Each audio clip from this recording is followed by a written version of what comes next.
impactante. O que acontece quando o homem que tem tudo é forçado a ver como a mulher que ele descartou obtém absolutamente tudo o que ele sempre quis e mais? Esta não é só uma história de ruptura. É o relato de um desmoronamento espetacular, uma obra de karma servida em bandeja de prata. Ele levou a sua jovem amante ao restaurante mais exclusivo da cidade, um lugar desenhado para ostentar o seu sucesso e selar a sua vitória. Mas, por um capricho do destino, encontrou a sua ex-esposa na mesa ao lado. Ela não estava chorando. Não estava sozinha. Estava radiante, e o que estava prestes a testemunhar não só arruinaria a sua noite, como faria em pedaços os alicerces do seu mundo arrogante. Siga a leitura para descobrir uma história que demonstra que a melhor vingança é uma vida lindamente vivida. O motor da Ferrari Portofino rugia com uma profunda e grave satisfação que Marco Silva sentia refletida no seu próprio peito.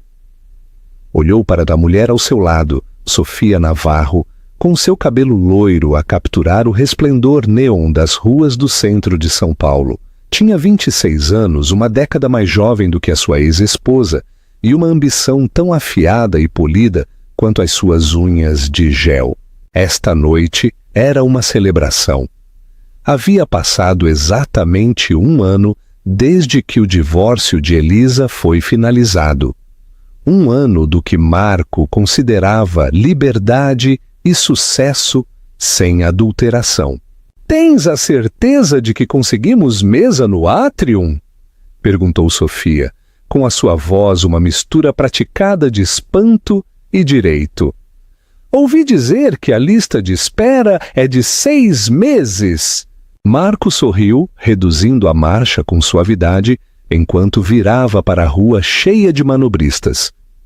"Atrium é para gente que faz as coisas acontecerem, Sofia. Nós somos gente que faz as coisas acontecerem."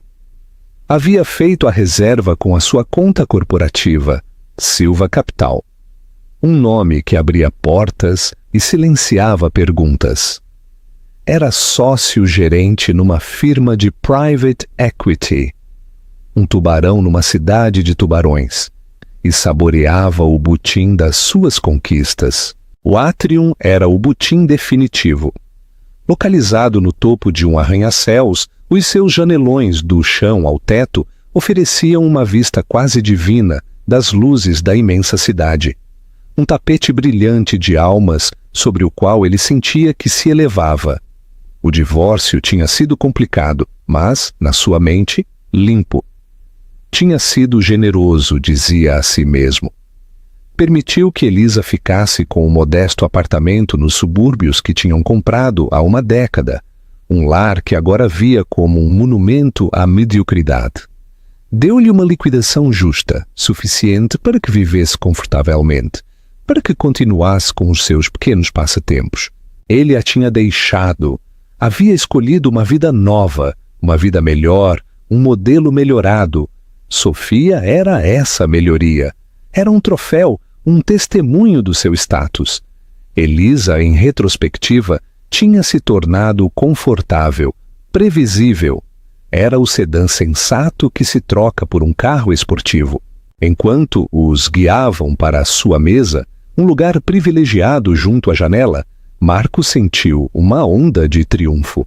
O maître d', um homem de aspecto severo chamado Jean-Pierre, cumprimentou-o pelo nome. O ar era denso, com um aroma a azeite de trufas e dinheiro silencioso. As conversas eram sussurradas, o tilintar dos talheres de prata, uma suave sinfonia da elite. "É perfeito, Marco", suspirou Sofia, com os olhos muito abertos enquanto contemplava a vista panorâmica. "Só o melhor", disse ele, acomodando-se no luxuoso assento de couro. Pensou em Elisa, provavelmente em casa naquele apartamento bege, vendo algum serviço de streaming, talvez trabalhando em algum desses pequenos esboços de design de que tanto falava. Ele sempre o tinha achado um passatempo bonitinho, embora pouco prático. Design de interiores, chamava ela. Ele tinha o chamado brincar com almofadas. Tinha-lhe dito que a sua carreira tinha de ser a prioridade. Ele era o que ganhava o dinheiro, aquele cujo trabalho importava. Os sonhos dela eram um luxo em que não podiam permitir-se focar. Recordou uma noite, anos atrás. Ela tinha estendido uma série de desenhos detalhados sobre a mesa de jantar. O seu rosto iluminado com uma paixão que ele não via há muito tempo. Era uma proposta para um redesenho completo da ala infantil de uma biblioteca local. Um projeto pro bono que ela queria liderar. Olha, Marco, tinha dito, a sua voz a vibrar de emoção. Se abrirmos esta parede e usarmos móveis modulares aqui, podemos criar um espaço dinâmico que cresça com as crianças. E esta paleta de cores está baseada em psicologia do desenvolvimento para fomentar a criatividade. Ele mal o tinha olhado com os olhos fixos num relatório do mercado de ações no seu laptop. Que bem, querida, tinha murmurado. Mas o acordo da família Almeida fecha na sexta-feira. Eu realmente preciso de me concentrar. Podemos guardar isto? Preciso da mesa para minha papelada. Nunca esqueceria como a luz dela se tinha atenuado nesse instante. A faísca dos seus olhos a extinguir-se, substituída por uma familiar e cansada resignação. Ela tinha recolhido seus desenhos em silêncio e nunca mais voltou a mencionar o projeto da biblioteca. Recordá-lo agora, sentado no átrium com Sofia, não lhe produziu uma pontada de culpa, mas uma confirmação de que tinha tomado a decisão correta. Precisava de uma mulher que entendesse o jogo, que fosse uma sócia na sua ambição, não uma distração dela. Sofia entendia. Atualmente estava a tirar uma foto perfeitamente enquadrada da sua taça de champanhe contra o skyline da cidade para o seu Instagram. A sua legenda, sem dúvida, tageria o restaurante e louvaria o seu maravilhoso namorado. Ela era um ativo. Por nós, disse Marco levantando a sua taça. Pelo futuro, secundou Sofia, o seu sorriso deslumbrante. Marco bebeu o champanhe, ridiculamente caro. O sabor era fresco, frio e absolutamente vitorioso. Era o rei do seu próprio mundo, sentado no seu castelo, no céu. Nada nem ninguém podia tocá-lo. Tinham acabado de pedir os seus aperitivos.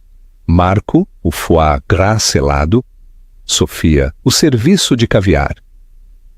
Quando uma sutil mudança na atmosfera do restaurante chamou a sua atenção, algumas cabeças giraram para a entrada. Jean-Pierre, o maître de usualmente imperturbável, estava a escoltar pessoalmente um novo casal para a sua mesa, a sua postura ligeiramente mais diferente do que tinha sido com Marco. Marco seguiu o olhar coletivo, um lampejo de irritação a cruzar o seu rosto. Odiava quando um tubarão maior entrava nas suas águas, esperava ver algum multimilionário tecnológico de sneakers ou um diretor de estúdio grisalho, mas o que viu produziu-lhe uma descarga no sistema, uma comoção repentina e fria que o serenou ao instante. Era Elisa, mas não era a Elisa que recordava. A Elisa que ele tinha deixado usava o seu cabelo num rabo de cavalo simples, preferia jeans sensatos e raramente usava maquiagem. A mulher que caminhava pelo átrium era uma criatura completamente diferente. O seu cabelo escuro estava penteado em ondas elegantes e em cascata. Usava um vestido verde esmeralda simples, mas esquisitamente cortado, que se ajustava à sua silhueta.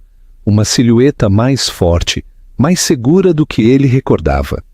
O seu rosto, que uma vez tinha chamado agradavelmente normal, agora era surpreendente, iluminado por um brilho tranquilo que parecia provir do seu interior. Sentiu um nó na garganta. Era como ver um fantasma, mas um fantasma que tinha voltado da morte, mais vibrante e vivo do que nunca. Quem é essa? Perguntou Sofia, notando o seu olhar fixo. Você a conhece? Marco não pôde responder por um momento. Estava demasiado ocupado a processar o homem que a acompanhava. Era mais velho, talvez uns 40 e poucos, com grisalho distinto nas têmporas e um ar de autoridade sem esforço. Não era um galã de cinema, mas possuía um carisma profundo e uma inteligência tranquila e observadora. Vestia um terno sob medida que provavelmente custava mais do que o pagamento mensal da hipoteca da sua cobertura. Enquanto passavam, o homem colocou uma mão suave na parte baixa das costas de Elisa, um gesto de fácil intimidade que fez o estômago de Marco revirar. Sentaram-nos numa mesa ainda melhor que a sua, um reservado de canto que oferecia tanto privacidade quanto uma vista dominante de todo o restaurante. Marco, estás a olhar fixamente, disse Sofia, a sua voz áspera pelo aborrecimento. É má educação. É a minha ex-esposa, finalmente conseguiu dizer, as palavras parecendo cascalho na sua boca. As sobrancelhas perfeitamente esculpidas de Sofia levantaram-se. Esticou o pescoço para ver melhor. Essa é Elisa. Nossa, ela se arrumou. O comentário pretendia ser um desprezo, uma confirmação da sua própria superioridade, mas aterrou como um insulto para Marco. Se arrumou? Era um eufemismo de proporções cósmicas. Isto não era um simples makeover, era uma transformação completa. Esta era uma mulher que estava confortável na sua própria pele, que pertencia a um lugar como o átrio. A mulher tranquila e modesta, de quem ele se tinha divorciado, teria estado aterrorizada até de cruzar estas portas. A sua mente cambaleou, procurando uma explicação lógica. Quem era o homem? Um encontro caro? Um sugar daddy? Sim, tinha que ser isso. Elisa devia ter se sentido sozinha e tinha encontrado algum idoso rico que a cuidasse. Imaginou o seu dinheiro da liquidação a minguar, o seu desespero a crescer. Era a única narrativa que fazia sentido, a única que mantinha intacta a sua própria vitória. Provavelmente algum cliente rico que ela está a tentar impressionar, disse Marco a tentar soar displicente. Ainda está a tentar pôr a funcionar aquele pequeno negócio de design, mas mesmo enquanto o dizia, sabia que era mentira. Observou como o homem, cujo nome agora desejava saber desesperadamente, falava com Elisa. Não estava apenas a falar, estava a ouvir. Estava inclinado, o seu olhar completamente focado nela, a sua expressão uma mistura de admiração e profundo afeto. E Elisa estava a rir, não a risadinha educada a que estava acostumado, mas uma risada genuína e desenfreada que fazia os seus olhos brilharem. Ele não a ouvia rir assim há anos. Deu-se conta com um nó nauseabundo que ele tinha sido a razão pela qual ela tinha parado de rir assim. O garçom chegou com os seus aperitivos. O prato intrincado de foie gras, que momentos antes tinha parecido o auge da indulgência, agora parecia grotesco. A torre de caviar com as suas colheres de madrepérola e os seus blines parecia absurda. O apetite de Marco tinha se desvanecido por completo, substituído por uma sensação fria e vazia no fundo do estômago. Ele devia ser o vencedor. Esta era a sua celebração, mas o fantasma do seu passado acabava de entrar e pela primeira vez num ano muito longo, Marco Silva começou a suspeitar que tinha perdido algo muito mais valioso do que jamais tinha entendido. A hora seguinte foi uma aula magistral de tortura para Marco. Tentou interagir com Sofia, ouvir o seu tagarelar sobre uma próxima viagem de influencers para Bali e o drama com a sua arqui-inimiga, Jéssica. Assentiu e emitiu os murmúrios de acordo apropriados, mas a sua atenção era uma corda tensa, puxada inexoravelmente para o reservado de canto. Ele se tornou um espião involuntário, catalogando cada detalhe da cena que se desenrolava a apenas 15 metros de distância. Observou como o homem, raposa prateada, pensou Marco venenosamente, servia Elisa uma taça de vinho. Observou como partilhavam um prato os seus movimentos fáceis e sincronizados. Viu a forma como as mãos de Elisa se moviam quando falava, talhando formas no ar enquanto descrevia algo com paixão. Recordou essas mãos, usualmente cobertas de pó de carvão ou manchas de tinta pelos seus passatempos. Agora estavam animadas, expressivas, as mãos de um maestro dirigindo a orquestra da sua nova vida. De que estavam a falar? A sua mente acelerou. Dela! Tinha que ser sobre ela. O homem estava claramente encantado. Marco dissecou a sua interação, procurando pistas, procurando defeitos, procurou os sinais reveladores de um relacionamento transacional. A expressão aborrecida de uma mulher mantida, o aperto possessivo de um benfeitor. Não encontrou nenhum. O que viu foi uma parceria. Viu respeito. Viu a forma como os olhos do homem se enrugavam nos cantos quando Elisa sorria. Viu a forma como ela ocasionalmente se inclinava sobre a mesa e lhe tocava a mão. Um gesto de conexão simples e tranquilizador. Estas não eram as ações de uma mulher a tentar garantir um benfeitor. Isto era real. A realização aterrou como um soco no estômago. "Parece feliz", comentou Sofia, o seu tom tingido com uma estranha mistura de curiosidade e acusação. Ela tinha estado a observá-lo enquanto ele observava Elisa, e a sua paciência estava claramente a esgotar-se. "É uma performance", espetou Marco mais duramente do que pretendia. "Provavelmente está a enrolá-lo."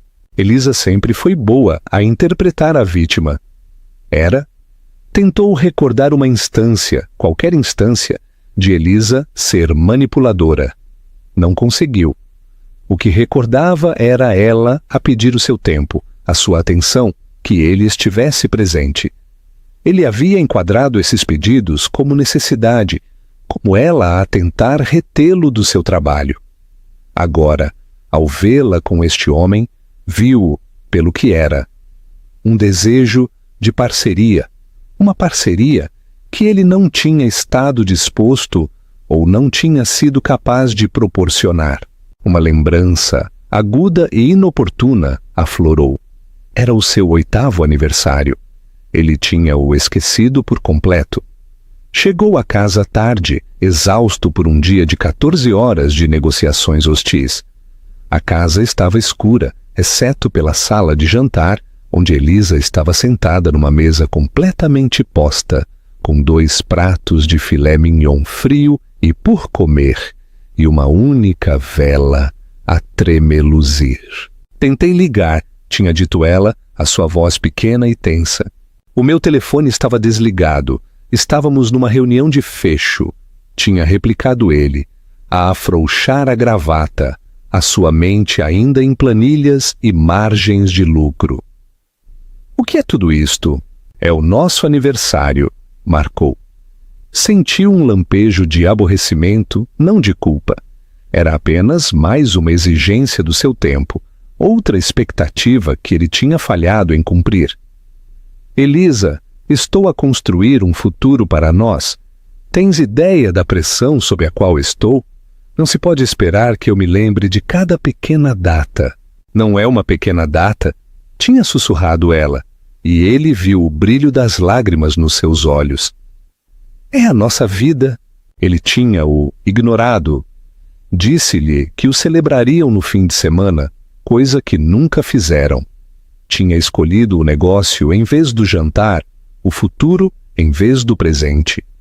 Olhando para ela agora, sentada em frente a um homem que a olhava como se ela fosse a única pessoa numa sala cheia de estrelas, Marco deu-se conta de que tinha cometido um erro de cálculo catastrófico.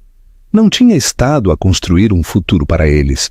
Tinha estado a construir um futuro para si mesmo, e ela era apenas uma parte inconveniente das despesas gerais. O garçom aproximou-se de Elisa e o seu acompanhante segurava uma garrafa de champanhe. Dom Perignon, notou Marco com amargura. O garçom falou em voz baixa com o homem, que simplesmente anuiu. Não era para a mesa deles. O garçom, seguido por Jean-Pierre, levou o champanhe e 2 taças não para a sua mesa, mas para o centro da mesa dela. Algo estava a acontecer. Um murmúrio baixo percorreu o restaurante. A gente estava a começar a notar. O homem, Júlio Delamare. Marco sabia o seu nome agora. Uma busca rápida e frenética no seu telefone debaixo da mesa tinha revelado tudo. Ele estava de pé junto à sua mesa. Não era apenas um idoso rico. Era Júlio Delamare, o recluso fundador e CEO da Delamare Tecnologias, um pioneiro em IA sustentável. Era um multimilionário legítimo, não só rico em finanças como Marco, mas com uma riqueza que mudava o mundo. Era um filantropo, um colecionador de arte e, segundo um artigo bajulador da Forbes, uma das mentes mais brilhantes da sua geração. A narrativa da desesperada Sugar Baby evaporou-se numa baforada de fumo humilhante. Júlio não fez um grande espetáculo, não bateu na taça, nem pediu atenção. Não precisava. O poder tranquilo que irradiava era suficiente. O ruído ambiente do restaurante pareceu desvanecer-se enquanto ele dirigia toda a sua atenção para Elisa. Elisa, começou, a sua voz baixa, mas clara, a ressoar na sala silenciada. Desde o momento em que te conheci, me desafiaste. Eu vim a ti procurando uma designer para criar um espaço e tu me ensinaste a construir um lar. Eu pensei que entendia de arte, mas me ensinaste a ver a beleza na estrutura, na luz e na força tranquila das coisas que são feitas para durar. Marco sentiu um formigamento na pele. Feitas para durar. A frase era uma adaga.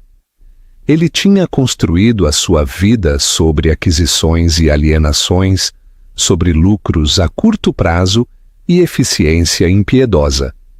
Tinha tratado o seu próprio casamento da mesma maneira.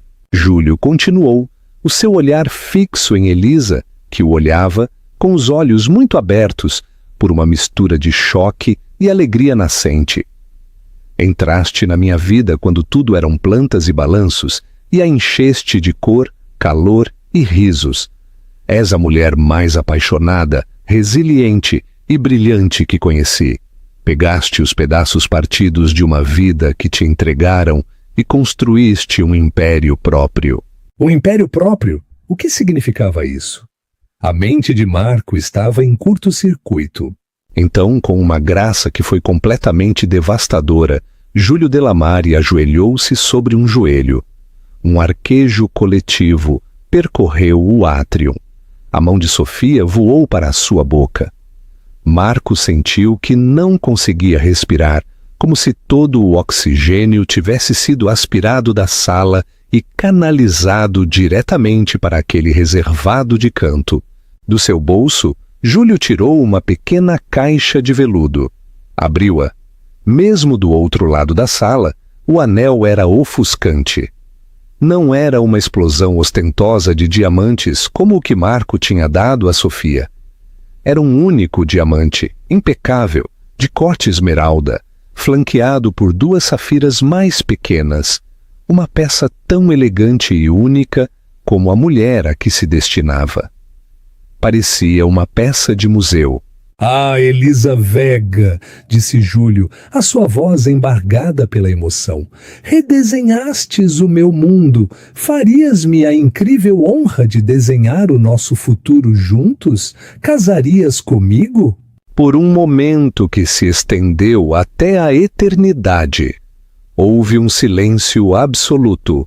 O coração de Marco martelava contra as suas costelas.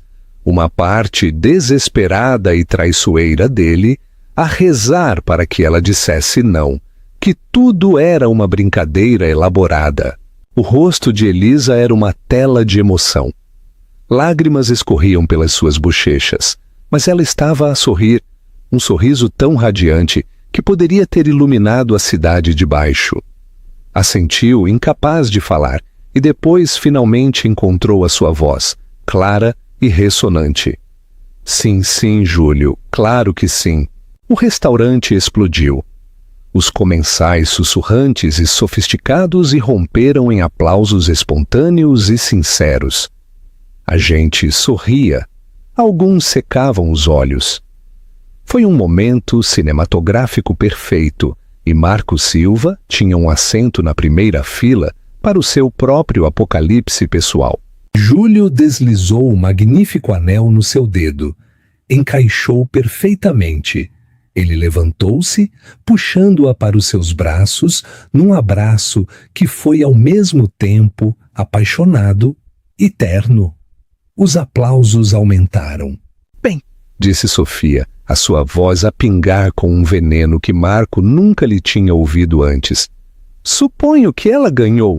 As palavras atingiram-no mais forte do que qualquer golpe físico. Ela ganhou. Não era uma competição. Ou era? Na sua mente, sempre tinha sido. O divórcio foi a sua volta da vitória. Tinha se libertado de uma vida aborrecida e de uma mulher que não conseguia acompanhá-lo. Tinha se melhorado. Mas enquanto observava Elisa, agora a exibir o anel de um multimilionário, uma mulher tão claramente adorada e respeitada, ele viu a verdade nauseabunda.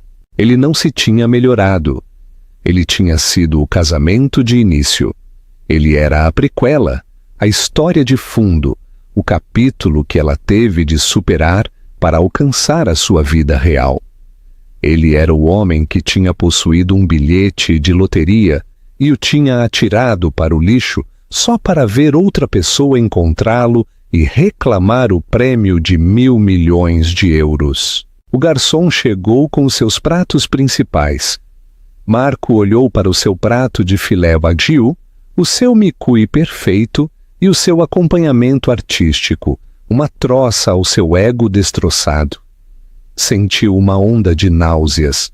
Nunca se tinha sentido tão completa e totalmente derrotado em toda a sua vida. Enquanto Júlio e uma radiante Elisa finalmente saíam do restaurante, parando para aceitar felicitações de alguns bem-intencionados, Marco permaneceu congelado na sua cadeira. Viu-os ir embora, viu a porta fechar-se atrás deles, deixando-o num mundo que tinha sido irremediavelmente inclinado sobre o seu eixo.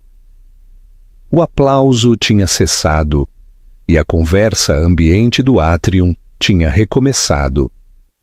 Mas para Marco o silêncio era ensurdecedor. Pegou no seu garfo a pesada prata a sentir-se estranha na sua mão e empurrou um pedaço de carne à volta do seu prato. O jantar da vitória era agora cinzas. Então, começou Sofia, a sua voz fria e aguda a romper o silêncio entre eles. Vais ficar aí sentado a parecer que o teu cão acabou de morrer a noite toda, ou vais fingir que estás num encontro comigo? Marco estremeceu. Foi só um choque, é tudo. Um choque? Ela zombou, dando uma mordida cruel no seu termidor de lagosta. Marco, parecias estar a assistir a uma execução ao vivo, a tua. Nunca te vi parecer tão pequeno, small. A palavra pequeno foi um ataque de precisão. Era precisamente o que ele tinha acusado Elisa de ser, a coisa de que se tinha orgulhado de escapar. Que lhe fosse devolvido pela mulher que supostamente era o símbolo do seu novo mundo maior, que a vida era irritante. Não sejas ridícula, Sofia. Fico feliz por ela. A mentira era tão fina que era transparente. Ai, por favor, ela bufou largando o garfo. O pretexto tinha terminado. Ficar feliz por ela? Estavas praticamente a vibrar de ciúmes. Em todo o tempo em que ela esteve aqui, não olhaste para mim nem uma única vez. Nenhuma. Eu era apenas paisagem para a tua pequena novela. Diz-me, gostaste do espetáculo? Isso não é justo, murmurou. Mas a sua defesa era fraca, patética. Não é? Ela insistiu, a sua voz a subir ligeiramente, a atrair um olhar discreto. Disseste que ela não tinha ambição, que te estava a travar. Aquela mulher que acabou de sair daqui não parecia estar a ser travada. Parecia que estava prestes a possuir o mundo. E sabes o quê? Parecia que o estava a fazer sem dedicar um único pensamento a ti. Cada palavra era um dardo perfeitamente dirigido, picando o seu ego. Sofia não estava apenas zangada, estava a dissecá-lo, e a sua análise era brutalmente precisa. Estás obcecado com ela, declarou Sofia, semicerrando os olhos. Todo este ano pensei que estávamos a construir algo, mas não era, pois não. Eu era apenas um substituto. Eu era a não Elisa, mais jovem, mais loira, mais divertida. Eu era a tua vingança.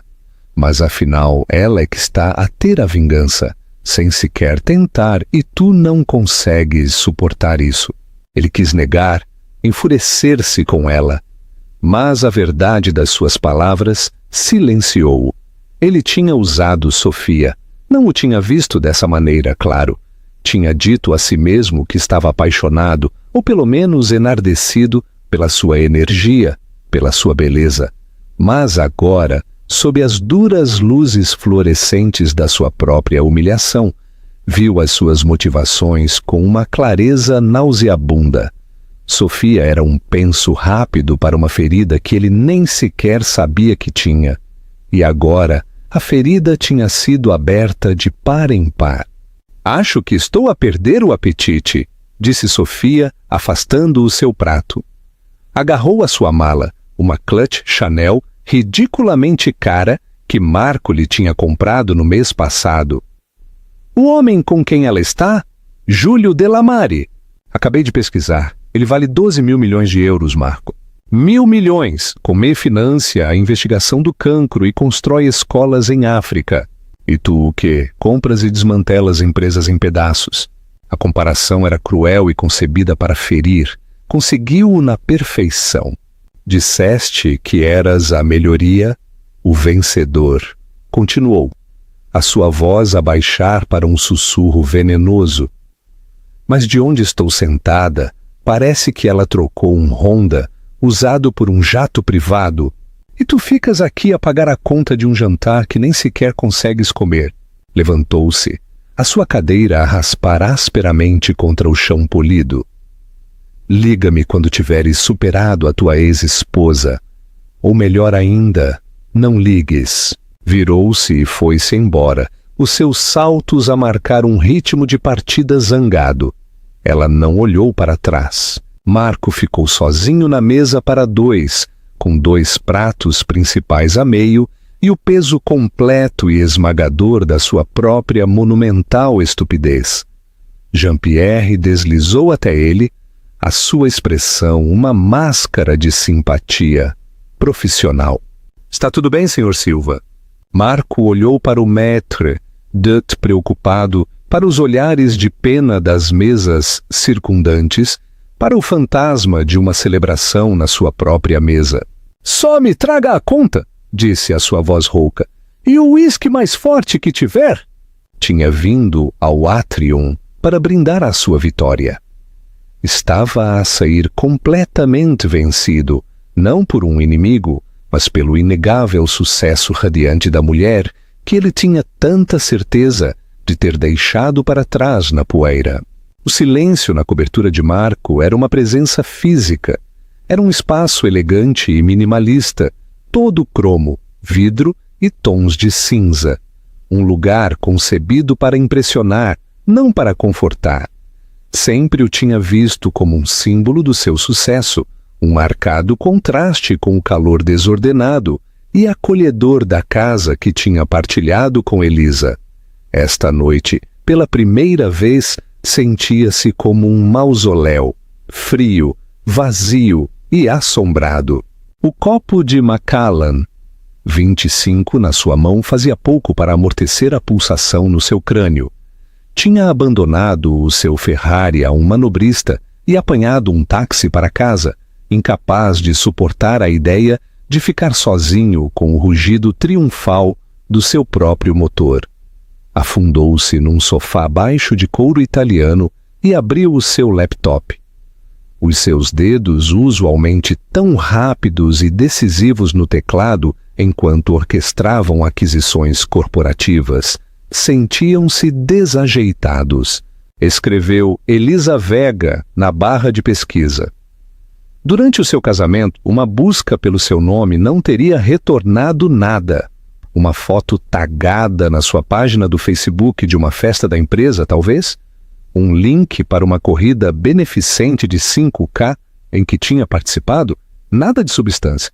Ela tinha sido, no mundo digital, como no dele, uma extensão dele. Os resultados que agora inundaram o seu ecrã contavam uma história diferente. O primeiro resultado era um artigo na Arquitetura e Construção. O título dizia: Vega Interiores, Elisa Vega, redefine os espaços íntimos com empatia e inovação. A sua respiração engasgou. Vega Interiores. Ela tinha usado o seu próprio nome. Não tinha tirado o seu apelido da porta. Tinha construído uma nova porta com o seu nome. Clicou no link. O artigo era um perfil brilhante, com fotografias impressionantes dos seus projetos recentes.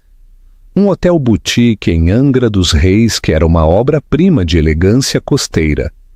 A sede de uma startup de tecnologia na Avenida Faria Lima, concebida para fomentar a criatividade.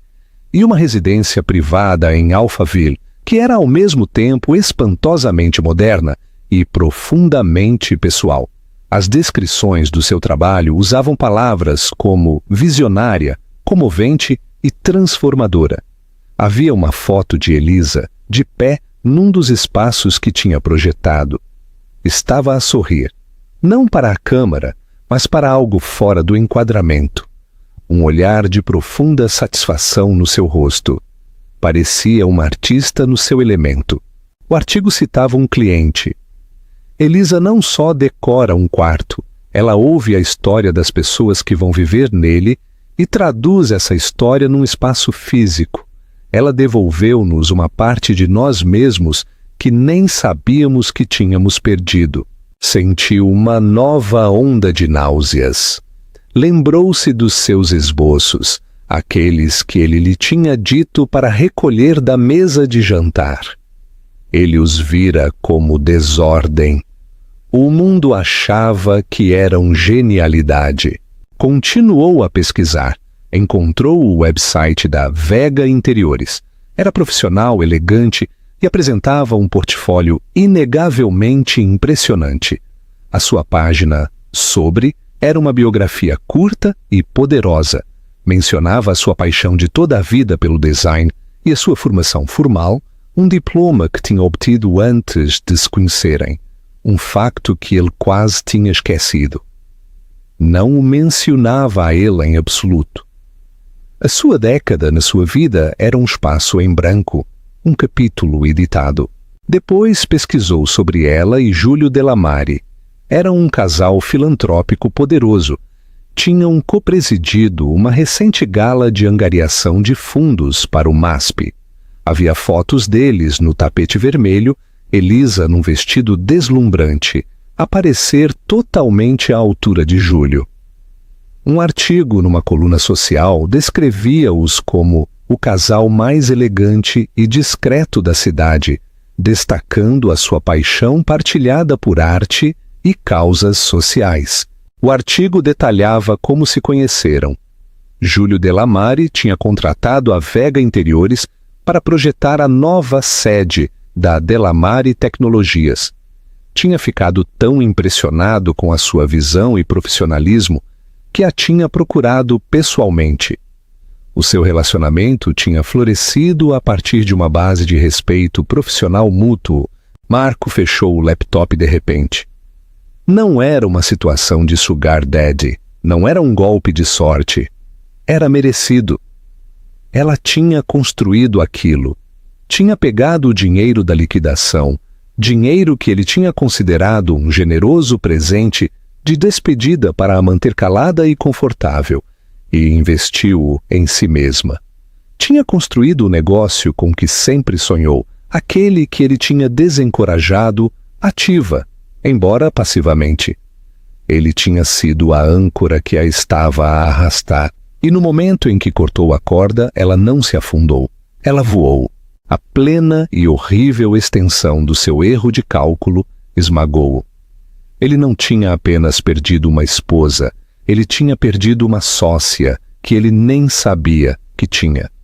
A mulher calma e ambiciosa que ele tinha deixado para trás possuía uma determinação e um talento que empequeneceram a sua própria e impiedosa ascensão corporativa. Ele perseguiu o dinheiro. Ela criou beleza. Ele desmantelou ativos. Ela construiu legados. Ele pensou nas últimas palavras brutais de Sofia. Ela trocou um Honda usado por um jato privado. Olhou à sua volta na sua cobertura fria e silenciosa. Um monumento à sua própria marca de sucesso. Era um espaço projetado por um arquiteto famoso e caro que nunca se tinha dado ao trabalho de lhe fazer uma única pergunta pessoal. Era uma coleção de objetos caros, uma exibição estéril de riqueza. Não era um lar. De repente sentiu falta desesperadamente da desordem. Sentiu falta do cheiro a tintas a óleo do seu pequeno canto de estúdio. Sentiu falta das pilhas de revistas de design na mesa de centro. Sentiu falta da mulher que tinha tentado, repetidamente, construir um lar com ele, enquanto ele estava ocupado a construir um império para um só. O uísque no seu copo não oferecia consolo. Só sabia arrependimento. Um rasto amargo e ardente, até ao fundo. Passou uma semana. Foi a semana mais longa e miserável da vida de Marco. Foi trabalhar, mas a sua concentração estava destroçada. Durante as reuniões, encontrava a sua mente à deriva, a imaginar Elisa a rir com Júlio Delamare. Olhava para complexos modelos financeiros, mas tudo o que via era o brilhante safira no seu dedo. Os seus colegas notaram a sua distração, o seu novo e amargo humor. A aura do invencível assaltante corporativo tinha sido substituída pela palidez de um homem atormentado. Sofia, fiel à sua palavra, não tinha ligado. Tinha bloqueado o seu número. O seu Instagram, outrora um santuário da sua fabulosa vida juntos, agora estava limpo de todas, menos umas poucas das suas fotos. Já estava a seguir em frente, a reajustar a sua narrativa. Ele era notícia de ontem. A solidão, uma emoção que Marco sempre tinha associado à fraqueza, tornou-se a sua companheira constante. O silêncio da sua cobertura já não era apenas tranquilo, era acusador. Cada superfície reluzente parecia refletir a sua própria imagem patética. Uma noite, depois de uma garrafa de vinho que não fez nada para entorpecer a dor no seu peito, encontrou-se a percorrer as fotos antigas no seu armazenamento na nuvem. Passou pelos anos recentes de férias luxuosas com Sofia e foi mais atrás, ao princípio, a Elisa. Havia fotos deles no seu primeiro pequeno apartamento, a pintarem as paredes eles próprios. Uma foto dela a olhar com orgulho para o primeiro móvel de verdade para o qual tinha poupado e restaurado.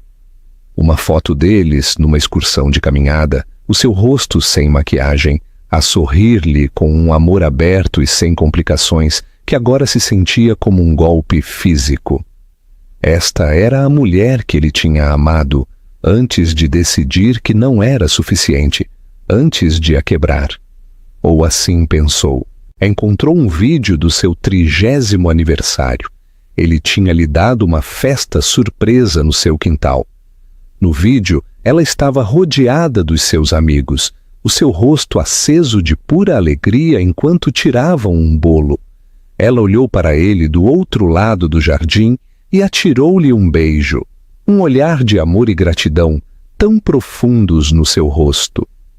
Vendo-o agora, sentiu um soluço a acender na sua garganta, espesso e doloroso. O que é que ele tinha feito? Como é que pôde deitar aquilo fora?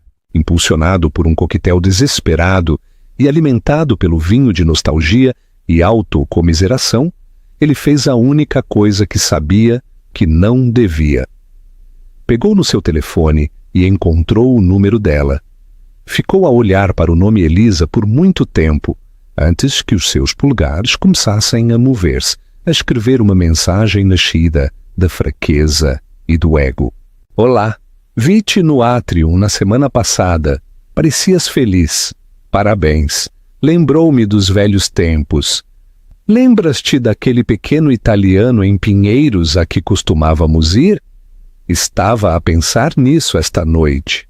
Prêmio enviar. Antes que pudesse duvidar, a mensagem era uma tentativa patética e transparente de se arrastar de volta para a sua narrativa. Estava a tentar lembrar-lhe uma história partilhada para implicar uma conexão que ele próprio tinha cortado. Não tinha a certeza do que queria. Que ela dissesse que também sentia a sua falta, que sentisse uma pontada de nostalgia. Só queria uma reação. Queria saber que ainda existia no mundo dela. Esperou, o seu coração a bater forte. O recibo de entrega apareceu. Ficou a olhar para o ecrã, à espera que os 3 pequenos pontos de uma resposta se materializassem. Os minutos converteram-se numa hora, depois 2. Adormeceu, um sono inquieto e com sabor a álcool no sofá, com o seu telefone agarrado na mão. Acordou sobressaltado perto das 3 da manhã, o seu pescoço rígido, a sua cabeça a latejar. Procurou o seu telefone, o seu ecrã cegamente brilhante no quarto escuro. Havia uma resposta, uma única notificação. O seu coração deu um salto, desbloqueou o telefone e leu a mensagem. Não era longa, não era zangada nem sentimental. Era algo muito pior. Era definitiva.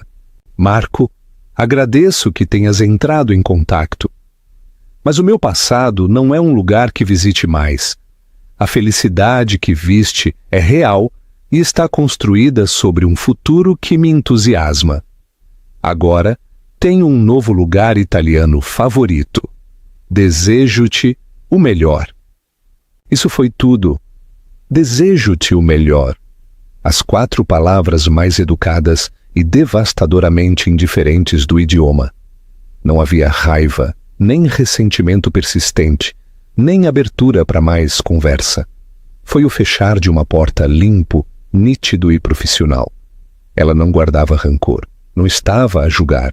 Ela simplesmente, de verdade, já não se importava. Ele era um arquivo fechado, um projeto terminado. Leu a mensagem uma e outra vez, as palavras turvas através da neblina da sua ressaca e da sua angústia. Agora tenho um novo lugar italiano favorito. A simples oração era uma metáfora brutal.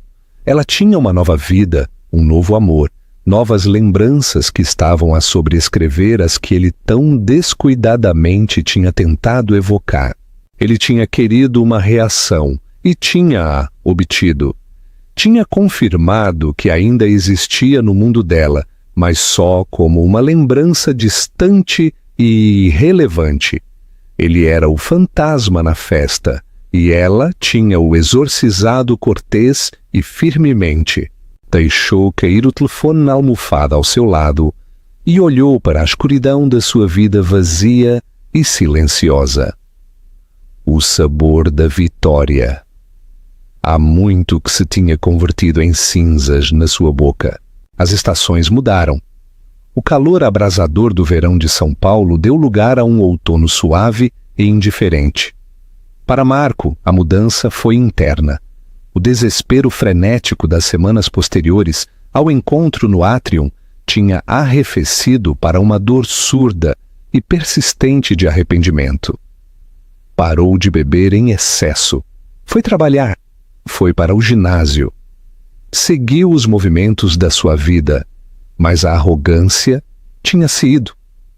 O brilho predatório nos seus olhos tinha sido substituído por uma tristeza cansada. Existia num estado de exílio autoimposto. Evitou os restaurantes e bares ostentosos que costumava frequentar, aterrorizado por outro avistamento acidental. O seu mundo, que uma vez se tinha sentido ilimitadamente expansivo, tinha encolhido ao tamanho da sua própria solidão. Uma tarde chuvosa de terça-feira, estava a matar o tempo num quiosque do aeroporto antes de um voo de negócios para Curitiba. Estava a escanear as filas de revistas, os seus olhos vidrados sobre as capas com celebridades sorridentes e manchetes ousadas sobre sucesso e escândalo. E então a viu. Não era uma pequena foto numa coluna social, era a capa da revista Forbes. Era uma fotografia poderosa, lindamente tirada. Elisa estava de pé, não num vestido glamuroso, mas em calças de alfaiataria e uma blusa de seda, olhando diretamente para a câmara. Não estava a sorrir com um sorriso bonito e complacente. A sua expressão era de calma, confiança e inteligência. Ao lado dela, com a mão pousada com orgulho no seu ombro, estava Júlio Delamare. Pareciam uma equipe, uma parceria formidável. A manchete em negrito, em letras amarelas, estava salpicada na parte inferior da imagem.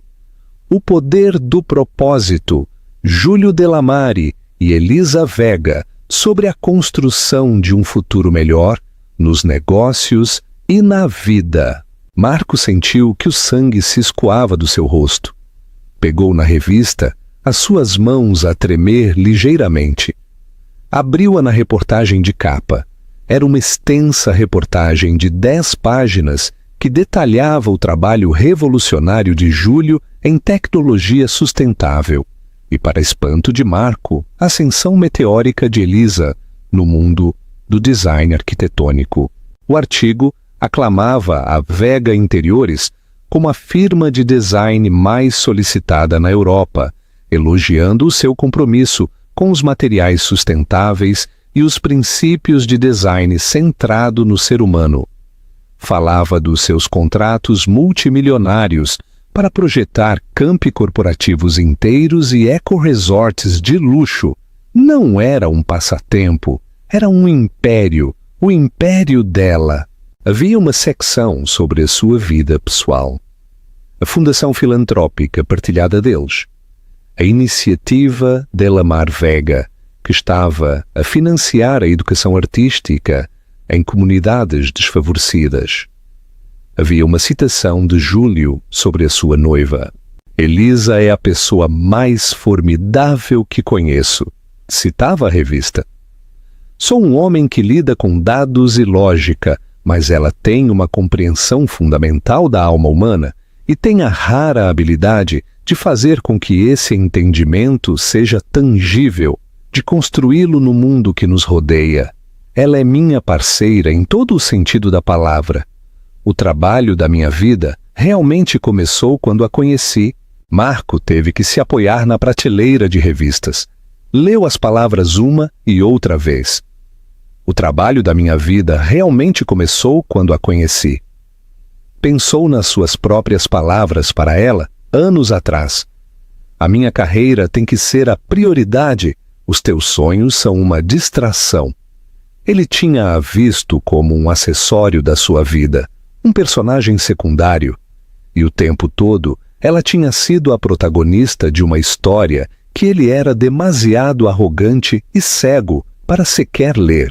O artigo terminava com uma citação de Elisa mesma. O entrevistador tinha lhe perguntado sobre a sua jornada, sobre começar o seu próprio negócio mais tarde na vida. Acho que durante muito tempo, dizia Elisa, as suas palavras impressas em itálico elegante, vivi uma vida que foi desenhada por outra pessoa. Era uma vida perfeitamente agradável no papel, mas os alicerces não eram meus. O ponto de virada chegou quando me dei conta de que tinha que ser a minha própria arquiteta. Tens que estar disposta a derrubar uma estrutura que não está a funcionar, mesmo que seja assustador, para construir algo verdadeiro e belo no seu lugar. O meu único arrependimento é não ter pego o martelo antes. Marco fechou a revista.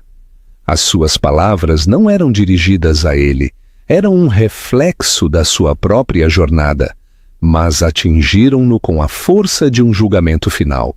Ele tinha sido a estrutura que não estava a funcionar, e ela tinha-o derrubado, não por malícia, mas por um ato necessário de criação.